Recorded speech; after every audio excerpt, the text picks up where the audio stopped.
Everyone, ಇದು ಡೆಂಟಾನಿಕ್ ಅಂತ teething ಪೀಲ್ಸು. So ಇದು ಹೋಮಿಯೋಪತಿದಾಗಿರುತ್ತೆ. ಇವಾಗ 7-8 ಮಂತ್ಸ್ ಆದ ತಕ್ಷಣ ಮಕ್ಕಳಿಗೆ ಹಲ್ಲು ಬರೋಕ್ಕೆ ಸ್ಟಾರ್ಟ್ ಆಗುತ್ತೆ. ಹಲ್ಲು ಬರುವಾಗ ತುಂಬಾ ನೋವಾಗುತ್ತೆ ಮಕ್ಕಳಿಗೆ. ಆ ಪೇನ್ ತಡೆಯೋಕ್ಕಾಗದೆ ಅವ್ರಿಗೆ ವಾಮಿಟು, ಬೇದಿ, ಜ್ವರ ಎಷ್ಟು ಬರುತ್ತೆ.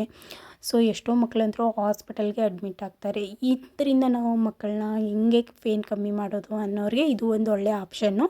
ಡೆಂಟಾನಿಕ್ ಅಂತ ಈ ಟ್ಯಾಬ್ಲೆಟ್ಸ್ನ ನಾವು ಪ್ರತಿದಿನ ಮಿಸ್ ಮಾಡ್ದೇ 3 ಟೈಮ್ಸು ಮಕ್ಕಳಿಗೆ ಹಾಕಬೇಕು. ಪ್ರತಿದಿನ 3 ಟೈಮ್ಸು, ಒಂದೊಂದು ಟೈಮ್ಗೆ 4 ಟ್ಯಾಬ್ಲೆಟ್ಸ್ನ ಹಾಕಬೇಕು. ಇದೇನು ಚಿಕ್ಕದು ಸಾಬೂದಾನಿ ಕಾಳದಷ್ಟಿರುತ್ತೆ. ಯಾವುದೇ ಥರ ಸೈಡ್ ಎಫೆಕ್ಟ್ ಇರೋಲ್ಲ ಹೋಮಿಯೋಪತಿದಾಗಿರೋದ್ರಿಂದ. ನಾನು ನನ್ನ ದೊಡ್ಡ ಮಗನಿಗೂ ಹಾಕಿದ್ದೆ, ಇವಾಗ ಚಿಕ್ಕ ಮಗಳಿಗೂ ಹಾಕ್ತಿದ್ದೀನಿ. ಯಾವುದೇ ಥರ ಸೈಡ್ ಎಫೆಕ್ಟ್ ಇಲ್ಲ. ಮಕ್ಕಳಿಗೆ ನೋವು ಆಗೋದಿಲ್ಲ, ಹಾಗೆ ಬಂದ್ಬಿಡುತ್ತೆ. 6 ಮಂತ್ಸ್ ಕಂಪ್ಲೀಟ್ ಆದ ತಕ್ಷಣ ಮಕ್ಕಳಿಗೆ ನೀವು ಇದನ್ನ ಸ್ಟಾರ್ಟ್ ಮಾಡ್ಬೋದು. ಇದ್ರ ಲಿಂಕ್ ಬೇಕಾದರೆ ಲಿಂಕ್ ಅಂತ ಕಮೆಂಟ್ ಮಾಡಿ, ನಾನು ಲಿಂಕ್ನ ಶೇರ್ ಮಾಡ್ತೀನಿ.